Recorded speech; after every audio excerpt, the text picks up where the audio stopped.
तो इसलिए इस प्रकार की काफ़ी पुरुषार्थ की बातें, ज्ञान की बातें, ट्रेनिंग इस प्रकार से मिलती रही। भाषण करना हो तो कैसे करना चाहिए, गीत गाना हो तो कैसे गाना चाहिए उषा को, क्योंकि मम्मा खुद बहुत अच्छा गीत गाते थे, तो इसलिए गीत गाना, गीत को स्वर कैसे देना चाहिए, ये सारी बातें जो है, जो आगे चल करके हमको इस ज्ञान के अंदर जो नई-नई बातें जो करनी थी, उसका अनुभव मिला। और उसी दिनों में बाबा ने लक्ष्मी नारायण के चित्र बनाने के लिए प्रोग्राम बनाया था, और इसी कारण मम्मा को वहाँ पर खास रहना पड़ा।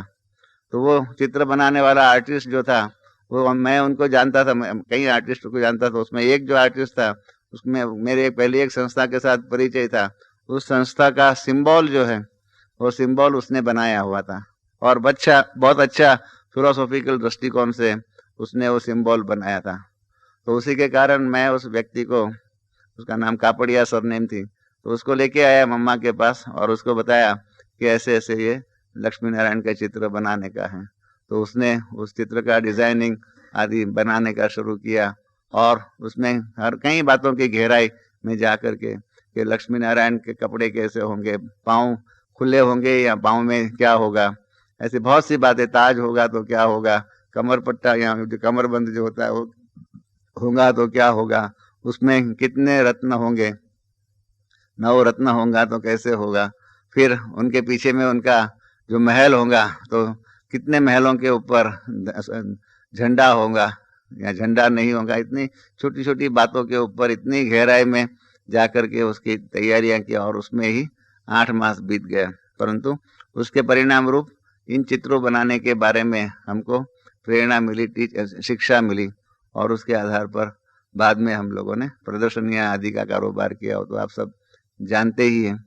तो उस प्रकार से 8 मास के बाद बाबा का, मम्मा का जो पंजाब अपने साउथ में जाने का जो प्रोग्राम आदि था वो कैंसिल हो गया, और मम्मा तो फिर वापस जो है वो 63 में वापस मधुबन वापस आ गए। उसके बाद मम्मा जो है 64 में, मम्मा का जनवरी मतलब जिससे 63 जनवरी, मतलब उसके बाद मतलब जनवरी फरवरी मास में मम्मा का प्रोग्राम पंजाब और दिल्ली और साइड में बना हुआ था। तो वहाँ पर जब गए तो एक दिन अचानक हमारे पास कानपुर से फ़ोन आया, कानपुर से फ़ोन आया कि ऐसे ऐसे कल हम लोगों ने मम्मा को डॉक्टर को दिखाया था, और वो डॉक्टर को दिखाया हुआ था, तो उन्होंने, डॉक्टर ने कहा कि मम्मा को कैंसर लगता है, तो इसलिए उनको बॉम्बे ले जाना चाहिए, क्योंकि बॉम्बे में ही उस जमाने में टाटा हॉस्पिटल थी, और जगह पर इतनी अच्छी सुविधाएं नहीं थी, कई जगह पर बन रही थी परंतु सुविधाएं इतनी अच्छी नहीं थी। तो हमने कहा ठीक है आप बॉम्बे भेजो। कहा नहीं, हमारी बाबा से बात हुई है, और बाबा ने इसलिए प्रोग्राम बनाया हुआ है कि मम्मा को पहले माउंट आबू आना चाहिए, और फिर माउंट आबू के बाद आगे का क्या प्रोग्राम बनेगा वो मैं बताऊंगा। तो मैंने कहा ठीक है, आप अभी टिकट बुक नहीं कराना, मैं बाबा से बात करता हूँ, और मैं समझता हूँ कि बाबा को मैं रिक्वेस्ट करूंगा तो बाबा हमारी बात को स्वीकार कर लेंगे, और मम्मा को डायरेक्ट कानपुर से बॉम्बे आने की बाबा स्वीकृति दे देंगे। फिर हमने बॉम्बे से ट्रंकोल, अर्जेंट ट्रंकोल, उस जमाने में एसटीडी आदि तो था नहीं, तो हमने एसटीडी बॉम्बे से यहाँ फ़ोन किया, और बाबा को कहा कि बाबा आप मम्मा को क्यों उधर मंगाते हो, इसके बदले में यहाँ आ जाए, जितनी जल्दी ट्रीटमेंट शुरू हो जाए इतना अच्छा है। आप दादा विश्व किशोर को भेज दो यहाँ पर, और यहाँ पर इनका हम लोग देख लेंगे।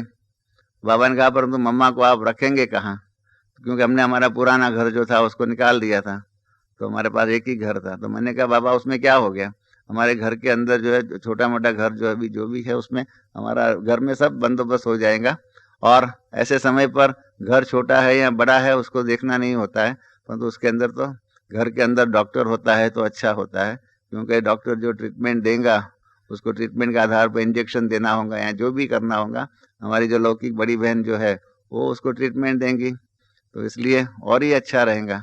और अभी आप छुट्टी दो तो हम मम्मा का प्रोग्राम जो है टाटा हॉस्पिटल के अंदर प्रोग्राम बना लेंगे, वहाँ के डॉक्टर को आबू में घर में यहाँ बुलाने का प्रोग्राम बना लें, और सब कुछ बंदोबस्त हो जाएगा। तो बाबा ने कहा अच्छी बात है। फिर बाबा ने बहुत सुंदर एक बात कही कि बच्चा देखो, बाबा तो चाहता था कि कानपुर से सीधा ही बॉम्बे में मम्मा आ जाए, तो रहेंगी कहाँ? तुम्हारी मम्मा के लिए बॉम्बे में 3 पैर पृथ्वी भी नहीं है।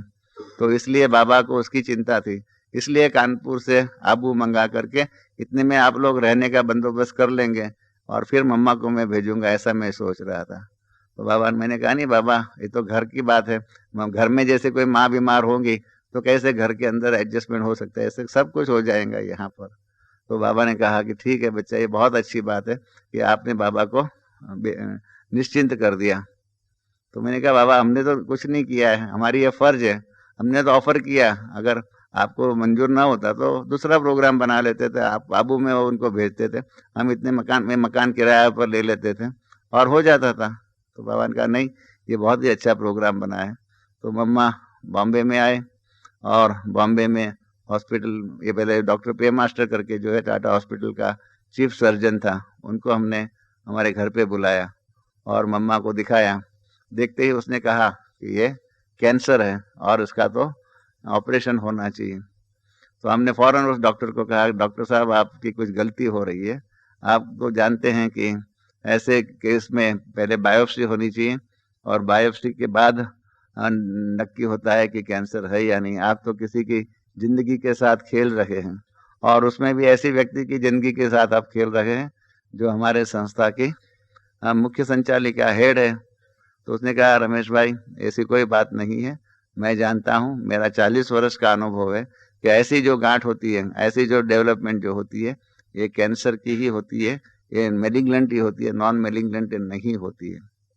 हमने कहा फिर भी आप हिम्मत से भले आप कहते हो, परंतु हम तो तब मानेंगे जब बायोप्सी का टेस्ट होगा और उसके बाद ही हम मानेंगे। उसने कहा ठीक है, तब तक हम तो ऑपरेशन की तैयारी करें। हमने कहा हाँ।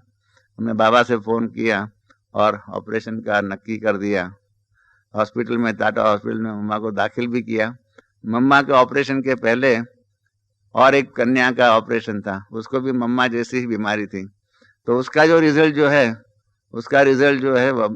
समझा था कि अगर बायोप्सी टेस्ट में उसको ऐसा आएगा कि कैंसर नहीं है तो ऑपरेशन 2-3 घंटा चलने वाला था। तो और अगर बायोप्सी में ये आता है कि कैंसर नहीं है तो 5-10 मिनट में ऑपरेशन खत्म हो जाने वाला था। तो जो आगे की कन्या जिसको लेके गए थे, उसका हम बाहर बैठ के रिजल्ट देख रहे, सोच रहे थे। तो इतने में उनका रिजल्ट आ गया कि उसको कैंसर नहीं है। तो उसका तो 15 मिनट में काम पूरा हो गया। तो हमको सबको हौसला बढ़ गया कि चलो आगे वाला पेशेंट का जो है कैंसर नहीं निकला है, तो हमारा पेशेंट जो है उसको भी कैंसर नहीं निकले। तो कैंसर के रूप में अंदर मतलब हॉस्पिटल में लेके गए और बायोप्सी का टेस्ट कराया। तो उन्होंने तो बताया कि हाँ कैंसर है। तो कैंसर है तो हमने फिर ऑपरेशन का जो भी कारोबार आगे का उनको करने को दिया और हॉस्पिटल से ही हमारे क्लाइंट के पास हमने फ़ोन कर दिया तो माउंट आबू में बाबा को बता दो कि मम्मा को कैंसर है, वो कंफर्म हो गया है। दादा विश्व किशोर हम सब यहाँ वहाँ ही बैठे हुए थे। ऑपरेशन हो गया और उसके बाद वहाँ पर मम्मा थोड़े दिन वहाँ पर हॉस्पिटल में रहे और डॉक्टर पे मास्टर ने बताया कि ये मेरा कैरियर बेस्ड पेशेंट है, क्योंकि इतना ऑपरेशन हुआ है, दर्द भी होता है, सब कुछ होता हुए भी मुख के ऊपर उस दर्द की फीलिंग, कोई भी प्रकार की रोग की फीलिंग जो है कोई भी प्रकार की नहीं। और मुख इतना ही हर्षित मुख जितना ऑर्डिनरी समय पर रहता था इतना ही रहता था। और हमने देखा हॉस्पिटल के अंदर ऑपरेशन हुआ है या कुछ भी है तो भी जीवन की जो दिनचर्या जो थी, 2:30 बजे रोज उठना, वो सारी जो पुरुषार्थ की, स्वपुरुषार्थ की बात थी, उस स्वपुरुषार्थ के अंदर कोई भी प्रकार का कॉम्प्रोमाइज नहीं था। नहीं तो हम लोग क्या करते हैं, हमारे पास मम्मा एक बार रात को 12:30 बज गया था, कोई मिलने वाले आए थे, तो 12:30 बज गया तो हमने मम्मा को कहा कि मम्मा आज तो अभी 12:30 बजे आप सोएंगे, हम सब सोएंगे, तो इसके कारण आप अभी सुबह 2:30 बजे नहीं उठेंगे ना, क्यों 2:30 बजे उठेंगे? तो मम्मा ने कहा क्यों? बाबा ने ये तो कभी नहीं कहा है जिस दिन ज्यादा सेवा करो उस दिन ज्यादा आराम करो, ऐसा तो कभी नहीं कहा है। हमने कहा हम लोग तो सब ऐसा ही मानते हैं, थोड़ा भी करते हैं सेवा तो और आराम जो है, तो 1 घंटा सेवा ज्यादा किया तो 2 घंटा ज्यादा आराम करते हैं, ऐसा ही होता है सबका। तो कहा नहीं, मैं तो बाबा ने कभी भी ऐसे मुरली में नहीं कहा है, और ही पुरुषार्थ के स्थान पर है, सेवा स्व उन्नति का लिए पुरुषार्थ की जरूरत है, सेवा के लिए भाग्य बनाने की बात है, दोनों बातें ही अलग है। तो उस प्रकार से मम्मा के जीवन से हमने देखा कि कोई भी प्रकार के सिद्धांतों के अंदर या जो नियम जो है इसके अंदर कभी भी वो कॉम्प्रोमाइज नहीं करते थे।